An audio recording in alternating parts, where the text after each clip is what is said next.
This is part 2 of deriving of natural exponential function. So let's do example 4. So we got to find y prime. So if you look at this problem, we have y equals parentheses e raised to the negative t plus e raised to the t parentheses all raised to the third. So just looking at this problem, what are some of the rules we would have to use to find the derivative? Well, one thing we're going to do is use power rule.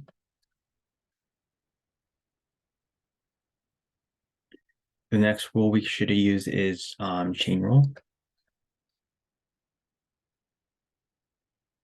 And then the third rule is what we're learning right now, natural exponential rule.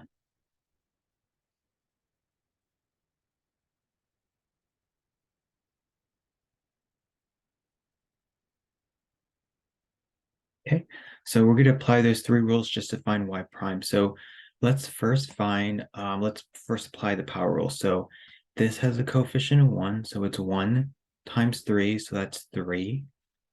And then leave the inside alone for right now.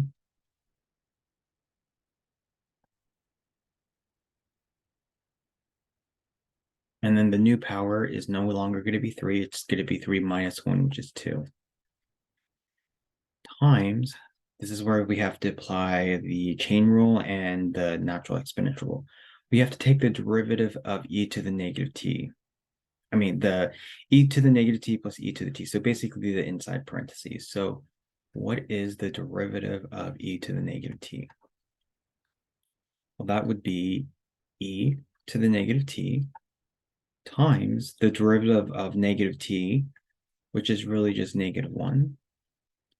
So that would be negative 1 e to the negative t. Okay. And then we got to take the derivative of et, e raised to the t.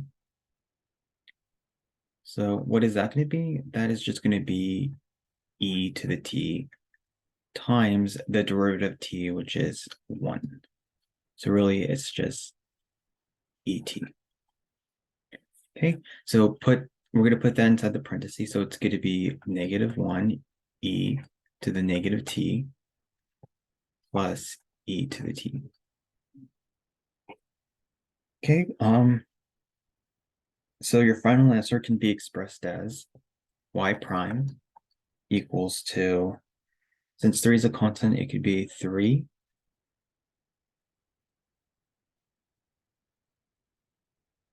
e to the negative x plus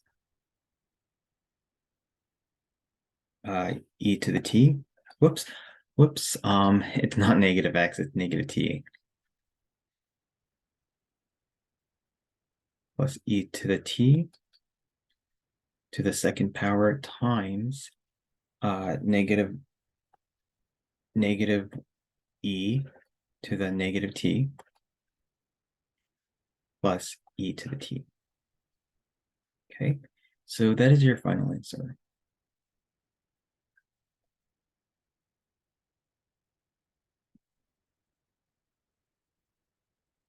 Okay, go ahead and copy, and we're going to move on to example 5, the last one.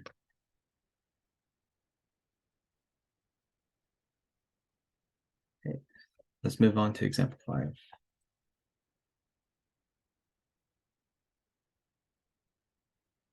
We have, in example 5, we have y equals x over t over square root of x. So what are the rules we're going to need to find the derivative of this? Well, we're definitely going to use quotient rule.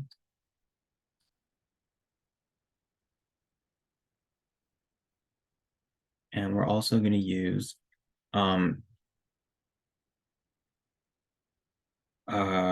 natural derivative, natural exponential, the one that we're learning right now.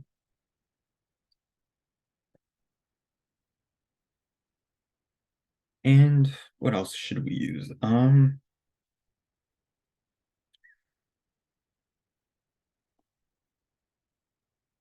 Yeah, I think that's it. I guess we could use a little bit of the chain rule, right? Because if you take the derivative of radical x, it's like chain rule. Okay, so let's first find let's use the quotient rule. So first let's find my f and my g. So my f is e to the x over 2. My f prime is e to the x over 2 times the derivative of the power. So what is the derivative of x over 2? Well, that's equivalent to saying that is equivalent to saying 1/2 x. So what is the derivative of 1/2 x? It's just 1/2, right? So that could be expressed as e to the x over 2 over 2. Okay. Now let's do g. So what is g? It's radical x.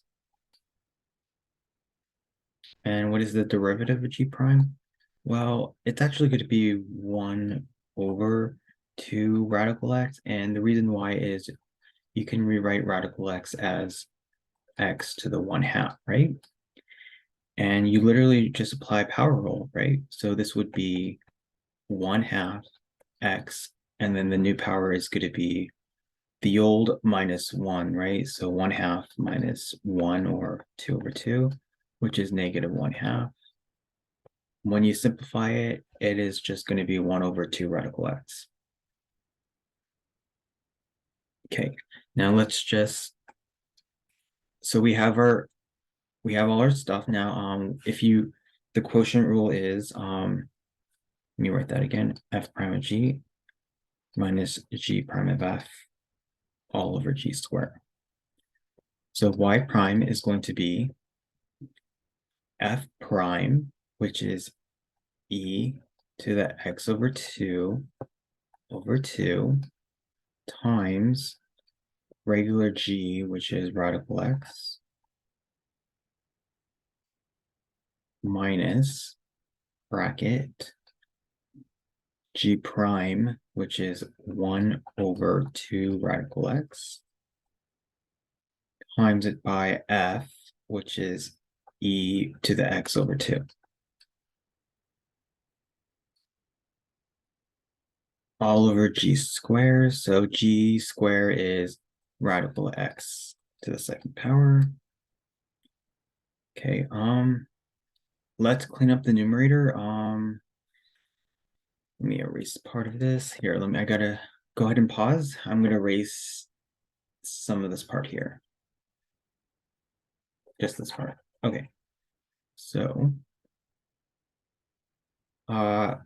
this part right here, when you kind of multiply it out, it's gonna be radical x e to the x over 2 over 2 minus, when you FOIL this out, this is going to be e to the x over 2 over 2 radical x.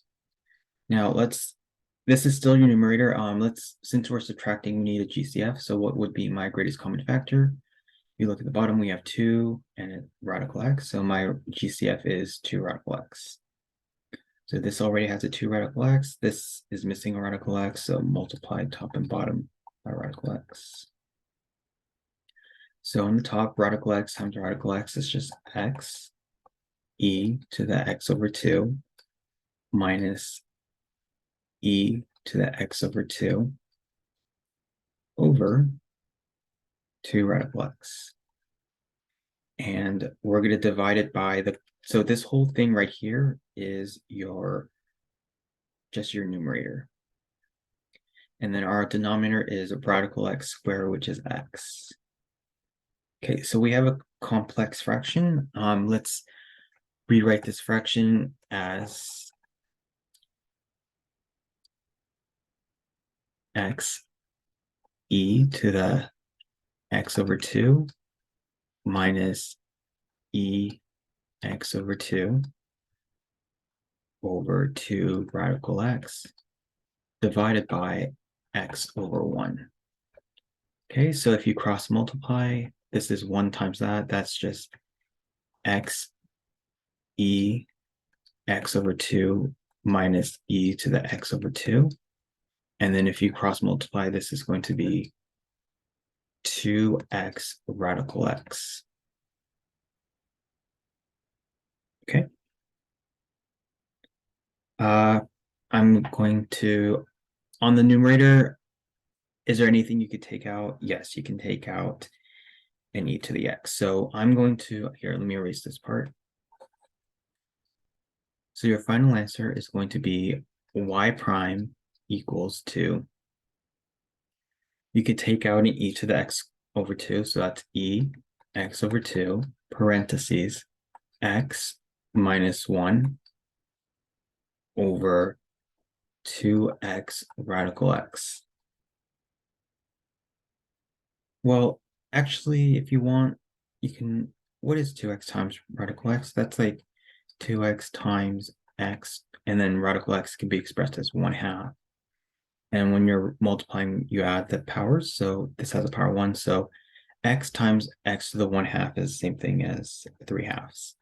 So if you want, you can rearrange this and say as 2x to 3/2. Okay, so that is your final answer. Okay, so the next video will be a quiz. Go ahead and pause and write down the answer.